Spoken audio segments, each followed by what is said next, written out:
Disappoint हुए हैं regional पार्टियों की? नहीं, देखिए, बीजेपी और कांग्रेस अपने सिवा किसी दूसरी पार्टी को टॉलरेट नहीं करती। इस मामले में बड़े टोटलिटेरियन और डिक्टेटर हैं ये लोग, कि बीजेपी भी नहीं चाहती कि दूसरी कोई रीजनल पार्टी रहे, कोई छोटी पार्टी रहे। उनको कांग्रेस चाहिए सिर्फ, क्योंकि उनको कांग्रेस से उनका कांटा मिल चुका है। तो ये भी नहीं चाहते कि कोई रीजनल पार्टी हो। तो इनकी हिस्ट्री रही है। और जब यूपीए की सरकार बनी तो आप तो अपनी ताकत से नहीं बना पाए ना दोनों मरतबा भी। और फिर तीसरी मरतबा 14 में जब आप हारे, कितनी बुरी तरह हारे कि तारीख में आप इतने कमज़ोर पड़ गए। अब महाराष्ट्र में देखिए कितनी, यानी इनको थोड़ा सा हया होनी चाहिए कि आप 15 साल नंबर 1 पार्टी थे महाराष्ट्र में, आज नंबर 3 की पार्टी आप बने हुए हैं। आप कोई सोच नहीं सकते क्या हुआ। दिल्ली में शीला दीक्षित की सरकार थी, आज आपका नामो निशान नहीं है।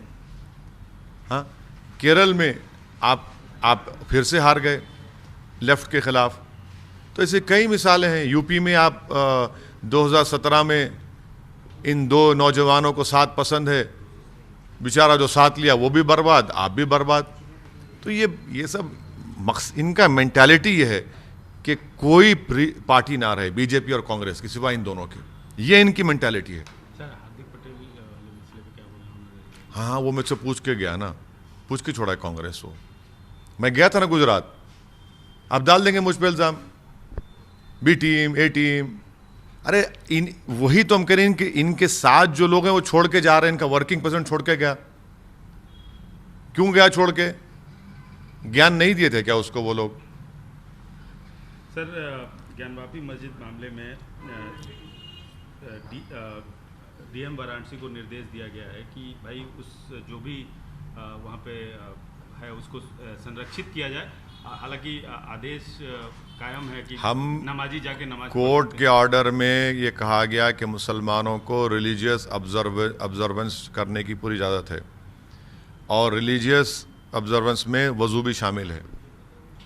वज़ू करेंगे, नमाज पढ़ेंगे, और वो जिसको कहा जा रहा है प्रोटेक्शन के लिए 400 साल से उसको हाथ नहीं लगाए। और अगर यही अगर आप करते रहेंगे तो फिर ताजमहल को बंद कर देना पड़ेगा, पूरे फव्वारे बंद हो जाएंगे ताजमहल के। शिवलिंग को संरक्षित करने अरे नहीं, अरे भाई साहब, वो तो गलत ऑर्डर है लोअर कोर्ट का।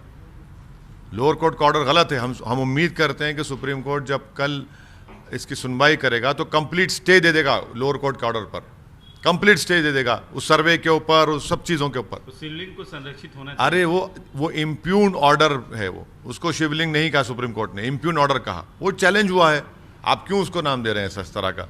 अरे फवारा है, और बगैर मुस्लिम पक्ष को सुने लोअर कोर्ट ने, बगैर सर्वे कमिश्नर की रिपोर्ट आए, बगैर मुसलमानों को मौका दिए सुनने कि आपने ऑर्डर पास कर दिया। कंप्लीटली अनफेयर है ये बताता है कि किस राह पर लेकर जाना चाहते हैं उसको। सर, कर्नाटक के बीजेपी के नेता हैं ईश्वरप्पा, उन्होंने बोला है कि अयोध्या के बाद अब मथुरा काशी पर हिंदुओं का वो हो गया है। हिंदू अब मैं प्रमोद साहब, आपने ही मुझसे सवाल किया था बाबरी मस्जिद का जब टाइटल सूट का जजमेंट आया था, और मैंने आपसे कहा था कि ये जजमेंट के बाद ये सब काशी, मथुरा और आपके मुख्तलिफ जगह पर ये मसले उठेंगे। तो यकीनन वो सही कह रहे हैं, बीजेपी के एजेंडे में शामिल है। बीजेपी उस मुल्क को 1980 और 1990 के उस काले दौर में लेके जाना चाहती है, जहाँ पर दंगे, खून, फसाद और नफ़रत, इस हमारे वतन अज़ीज़ में ऑलरेडी मुसलमानों के ख़िलाफ़ तो नफ़रत का एक तूफ़ान चल रहा है। बीजेपी ने मुसलमानों के ख़िलाफ़ जंग का ऐलान कर दिया है, तो और ये मसले पैदा करेंगे और मुश्किलात पैदा करना चाहते हैं।